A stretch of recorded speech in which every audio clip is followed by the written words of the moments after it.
Ibu bapak yang dirahmati oleh Allah, kenapa sih kita tiap tahun ngerayain maulid? Kenapa sih kita selalu mengagungkan dan memuliakan Nabi? Nggak tahu waktu, tiap malam Jumat masjid selalu ngadain baca ratib. Habis maghrib ratib, habis maulid baca, habis isya baca maulid. Ada Barzanji, ada Syariful Anam, ada Al-Ahzab, ada Sumtud Durar, ada Adiba, ada Adiyaul Lami. Hampir rata-rata semua masjid ngerayain bacain maulid. Kenapa? Karena tidak ada yang bisa cepat mengangkat keimanan kecuali mendengar sejarahnya Nabi Muhammad sallallahu alaihi wasallam. Bu, Pak, maaf. Al-Quran isinya sejarah, 70% sejarah isinya. Menceritakan tentang para anbiya dan rasul terdahulu. Dan saat seseorang membacakan riwayat Nabi tentang cerita sejarah Rasul, maka Allah tambahkan keimanannya. Sama sebagaimana mereka membaca Al-Quranul Karim. Saat mereka membaca Al-Quran, mohon maaf, sekarang kalau orang baca Quran ini mah tunggu momen Ramadan awalnya, wah dahsyat banget baca Quran mah. Minggu pertama, wah adu kenceng-kencengan. Minggu selanjutnya, mulai tuh mall yang rame, Quran mulai sepi. Yang dibuka Lazada, Shopee, Tokped, TikTok Live. Bener kagak? Makanya gue kalau lagi bulan Ramadan, gue gak lagi jualan.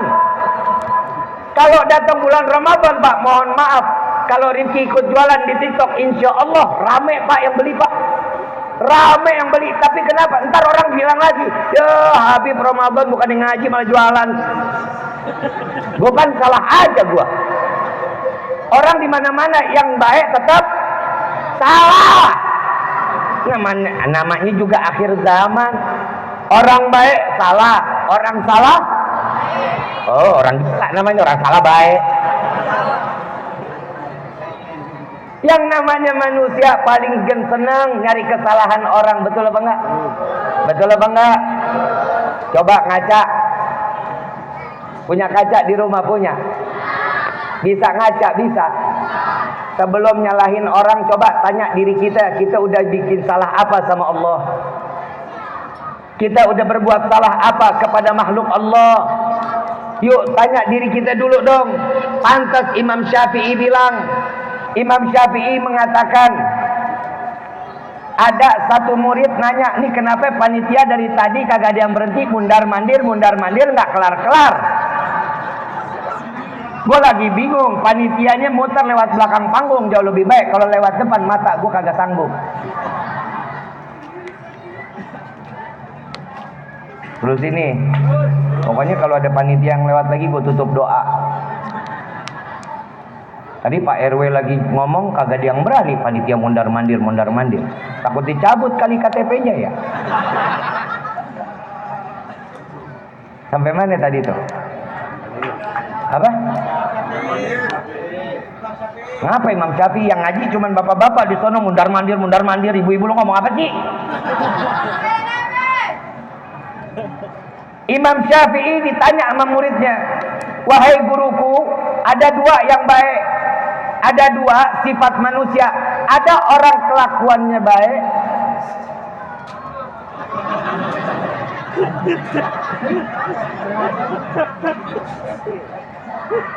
ada orang yang kelakuannya baik tapi nggak ibadah. Ada yang ibadah tapi kelakuannya nggak baik. Di antara kedua yang baik yang mana? Hah? Keduanya. Saya tanya sama bapak dah. Yang baik yang mana? Hah? Yang satu ibadah tapi kelakuannya nggak baik. Yang satu kelakuannya baik tapi nggak ibadah. Yang baik yang mana? Di antara kedua yang paling baik yang mana? Hah? Yang ibadah. Makanya lu bukan Imam Syafi'i. Imam Syafi'i jawabannya dua-duanya baik. Tuh Imam Syafi'i tuh. Imam Syafi'i tahu nggak mau ngecilin orang. Kalau kita kan ngelihatnya begitu, mendingan ibadah tapi kelakuan nggak baik, geblek. Sama aja pahalanya impas. Ya kalau di akhirat mah seri-seri gitu. Apa yang mau ditimbang? Ibadah iya, wah kalau kelakuan nggak baik iya, wah bunuh orang iya, maling iya, jamret iya, sholat lagi. Kan begitu ya? Tapi Imam Syafi'i dijawab dua-duanya baik. Kok bisa imam? Mudah-mudahan orang yang ibadah tapi kelakuannya belum baik, mudah-mudahan karena ibadahnya dia menjadi orang yang diberikan hidayah, menjadi orang yang berkelakuan baik. Ada orang yang berkelakuan baik tapi belum beribadah. Mudah-mudahan karena kelakuan baiknya Allah berikan dia hidayah sehingga dia menjadi orang yang ahli ibadah. Yang bahaya yang ketiga katanya. Guru muridnya nanya lagi, yang ditanyakan cuma 2, kok jawabannya 3? Yang ketiga yang paling bahaya di antara kedua, yang mana? Apa wahai guruku? Orang lebih pandai menilai orang lain dibanding dia harus menilai dirinya sendiri. Ini yang paling bahaya nih. Dia ngelihat orang lain tuh, gua mah bisa begitu. Itu tuh bahaya tuh. Apalagi kalau tetangga baru beli semen, beli pasir, lu yang tempel koyo. Tetangga beli motor, lu yang kejang-kejang. Nah ini yang bahaya nih. Kenapa? Kadang manusia itu suka ngukur dari matanya tapi nggak pakai iman. Makanya di dalam Rawi Ad-Diba dijelaskan ahdiru qulubakum ya ma'syara dawil albab. Hadirkan hati kalian wahai para pemilik akal.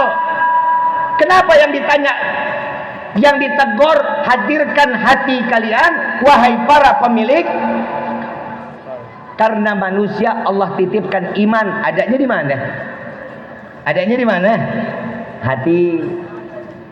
Kalau iman ada di hati, akal, Allah berikan kita kesempurnaan ada 3 Pak, Bu.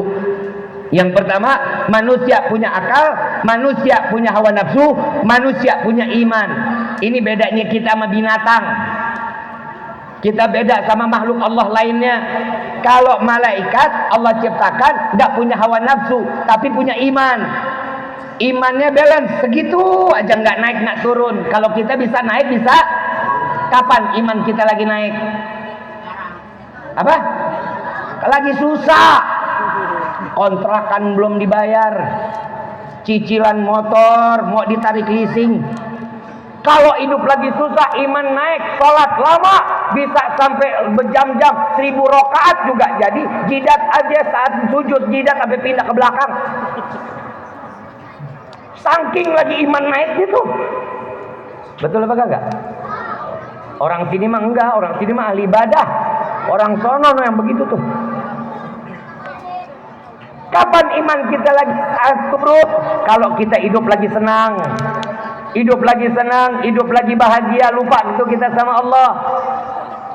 Itu kadang manusia memang begitu. Kalau lagi sakit, mohon maaf, di sini pernah sakit apa kagak? Orang-orang di sini pernah sakit, pernah demam tinggi, pernah meriang. Yang disebut apa? Aduh gitu. Yang disebut Allah, ya Allah, ya Allah, kok gini ya Allah, ya Allah kok sakit ya Allah ya Allah kok begini. Kenapa sih orang sakit nyebutnya Allah, Allah, Allah? Kenapa? Karena dirinya takut mati. Padahal Allah udah janji kullu nafsin dha'iqatul. Orang yang bernyawa, manusia, makhluk Allah yang diberikan nafas, yang diberikan namanya umur, semua pasti akan. Jadi kalau mati jangan tahu-tahuan, kita nunggu dulu. Kalau dikasih tahu 2 minggu lagi kita mau mati, insya Allah ibadah kerja mah kagak, gue resign aja. Gue pengen di PHK aja, kenapa? Pengen sholat aja, 2 minggu lagi gue mati. Betul nggak? Kalau dikasih tahu, Kang Poto, lo kalau mau moto yang bener Kang Poto, lo jangan pas gue lagi megang mic lagi cuap, ntar jadinya gue lagi mangap. Coba lo ngomong, Bib mau foto, kan gue senyum. Sekarang foto Dedi. Kan jadinya cakep jadinya. Nah gue lagi ngomong, jadi buka lagi mangap, Habib lagi makan mic. Lah kan netizen ada aja, Habib udah susah cari makan, Habib sekarang cari makannya lewat mic. Bahaya lagi aja. Ibu bapak yang dirahmati oleh Allah, kenapa perayaan Maulid wajib diyakini dengan iman? Karena manusia yang dipilih oleh Allah, orang yang mendahulukan iman dibanding akal dan syahwatnya. Nabi Muhammad SAW yang dipikirin adalah umat. Nabi Muhammad yang dipikirin adalah bagaimana umatnya gampang ibadah. Yang dipikirin gimana cara umatnya banyak pahala. Dosa segede apapun gampang dihapusin sama Allah. agar manusia tersebut modelan kayak kita bisa dikumpuli di dalam surga bersama Rasul sallallahu alaihi wasallam.